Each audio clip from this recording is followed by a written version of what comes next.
Today is episode 3 of my easel stamps, and in this edition I'm sharing with you how to use these to make some abstract landscapes. And I've got 2 different ways to show you. You're going to want to see this. I tell you, I have so many more ideas with these stamps, and I think if you do this too, if you carve something like this, I think you're going to find that you're going to have a ton of ideas as well. And I would love to hear about them in the comments below. So this was so much fun for me, and I have really been enjoying playing with abstract landscapes in general, but putting them on these little tiny easels was so liberating and so explorative that I think you might enjoy it too. And you might be surprised with the landscapes that you come up with. Now, in this technique with the watercolor, I used my favorite Dr. PH Martin Radiant Concentrated Watercolor, and again, my favorite. But I also wanted to use some earthy colors. So a good tip to add in some really dark neutrals like a black or a brown or a gray or something, or mix some dark neutrals, because I think that really lends to the landscape feel. Here I was using sepia. I was also using Dr. PH Martin's Hydrus colors too.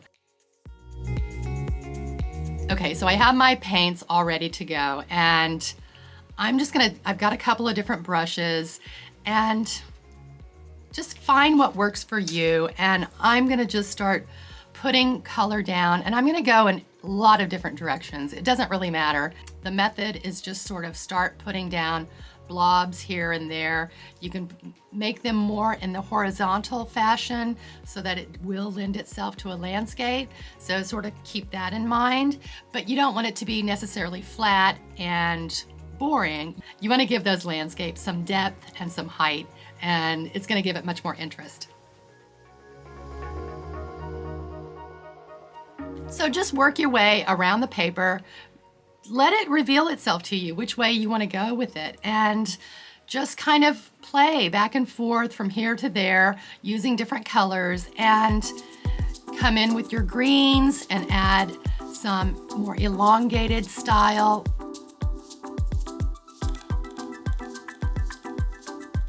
Play around with it. It doesn't have to be blue sky, green foreground, black or brown trees. Just see what happens. You can use anything.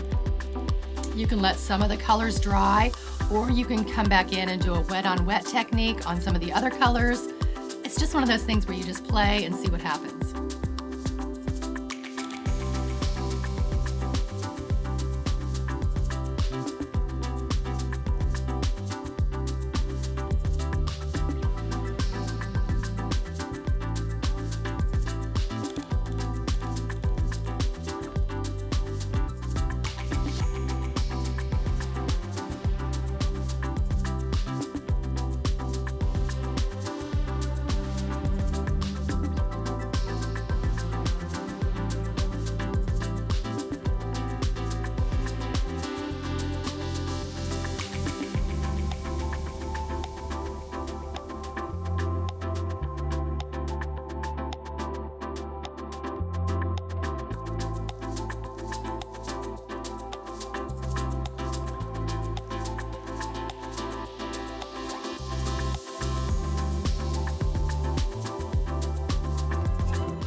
Oh my God. It's the perfect reason why I keep my desk covered with paper. It saves me a lot of time and hassle. Plus, it turns into a work of art itself.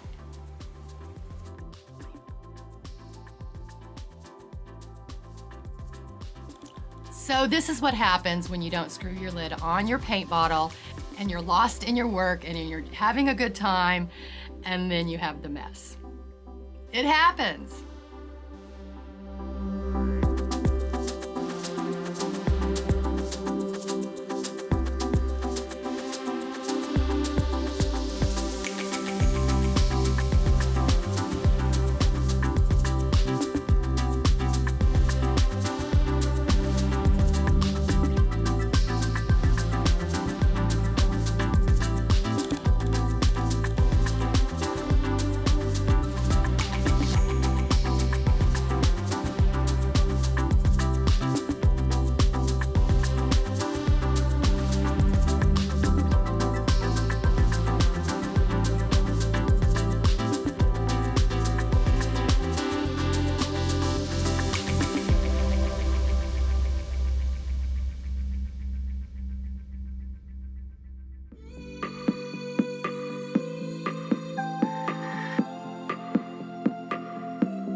Then you can come back in later and you can do some more elongated green imagery, green blobs that will sort of translate to trees or treescapes.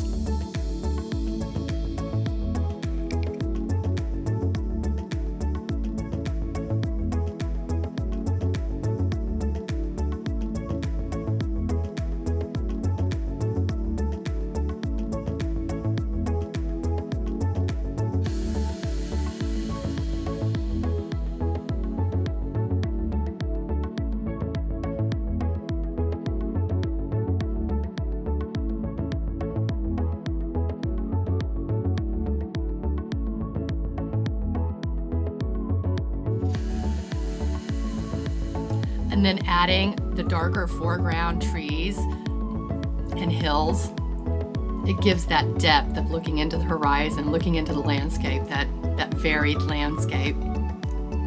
So much fun.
have to tell you, this is such a fun process. And when I look into these little easels, I'm like, I can see a landscape, and I can almost see where some of them sort of take me in further, and I keep looking for something more, or I can envision that landscape or that scene in my mind beyond what's just on my little canvases or my little easels.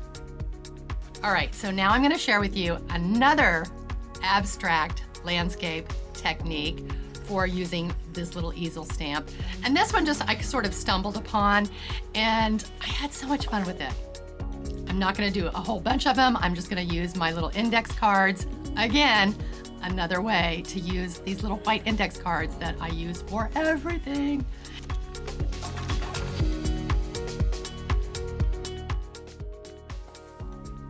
And I'm going to show you 4 little quick techniques with my ink pads. And I'm going to use my little small ink pads. You could probably try this with some of the little ink pads that you have that are starting to dry up, because it's just a little space that you need it. And if you have a little bit of ink on your ink pad, then this might work. So give it a go and see what happens. Now I'm using all of my dye-based inks, and these are Memento. We're talking about the Dewdrop ink pads. And these are good too because they have little pointed ends or they have a rounded end. And as you see, this can make a difference. So you just put your cutout Post-it note on top of your easel. You take the cap off of your ink pad, and then you're just gonna use the ink directly onto the paper. You can do swashes of color, you can smear it completely. Just be careful with your ink pad. You don't want to press too hard and damage it, because I've seen that happen. But it is a good way to use your ink pad by putting the ink directly on the paper.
So like I said, you could do big swaths of color, not too big because it's a little tiny canvas that you're working on, or you can use little hatch marks, you can do little striations, you can do little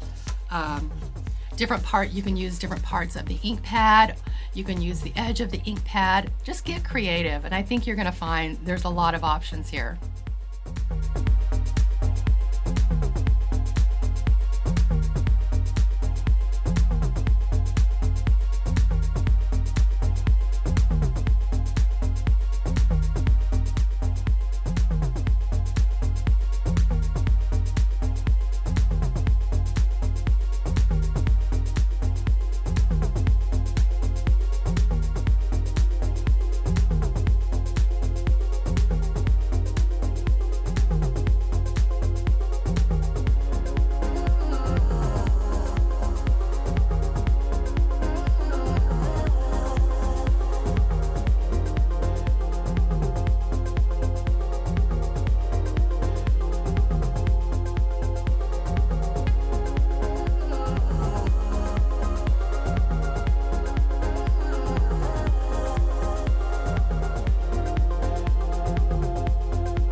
And again, you want to use some of your earthy colors because that really does give a real grounding and realistic effect, even though these are abstracts and they're little miniature abstracts.